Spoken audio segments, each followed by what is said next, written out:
Center for Minority Rights Development, in conjunction with the Regional Center for Pastoralist Elders, have voiced their concern on the ongoing security lapses within the minority communities, including pastoralists at the coast and northern Kenya.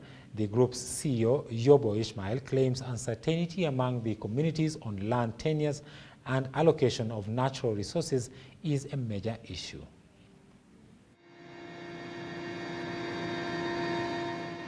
For many decades, peacemaking between Turkana and Pokot communities in northern Kenya has been very elusive, with cross-border conflict being evolved, taking many forms currently manifested through regular cattle raids, highway banditry, conflict over resources such as land, pasture and water.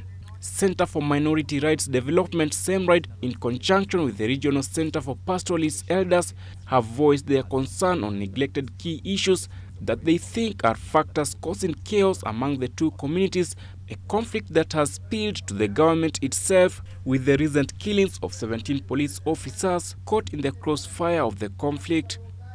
Yobo Rutin is the CEO of SEMRIDE.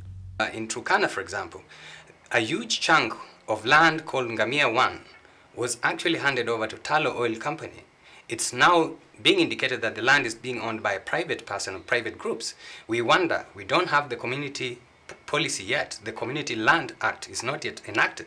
We wonder how this acquisition was happened, and it is believed that it was done fraudulently.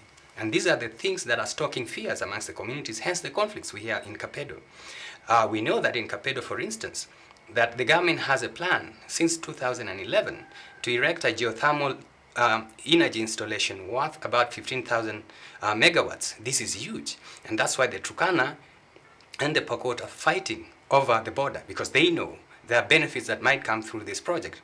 But the government has not been too keen to establish the boundaries amongst these communities, because we don't think it's nuclear science. The government knows where the boundary is, but it's letting this problem continue for years on end, and people are killing themselves. Is the pastoralist policy done by the Ministry of Northern Kenya when it was there? This looks at broadly what the minorities need. All these things are something we discuss, including the security. We had actually one time the youth from pastoral areas to come and see why they should not live moralism and this culture of wrestling, conflict in pastoral areas. The government's effort to reconcile the two communities has been futile, and stakeholders are warning that the conflict is far from ending. Politics have been brought in a bid to scramble for resources around the areas, a key mention being the Ngamia 1 land that was allocated to Talo Oil Company in Turkana.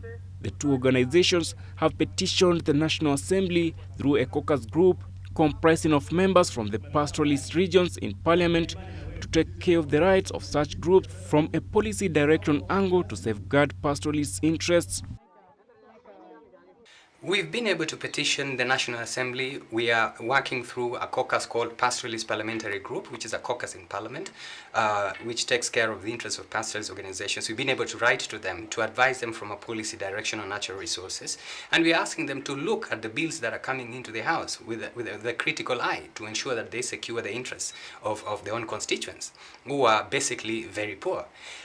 We've been able to write a memorandum to the clerk of the Senate, for example, indicating our preferences for community protection in benefit sharing schemes on natural resources.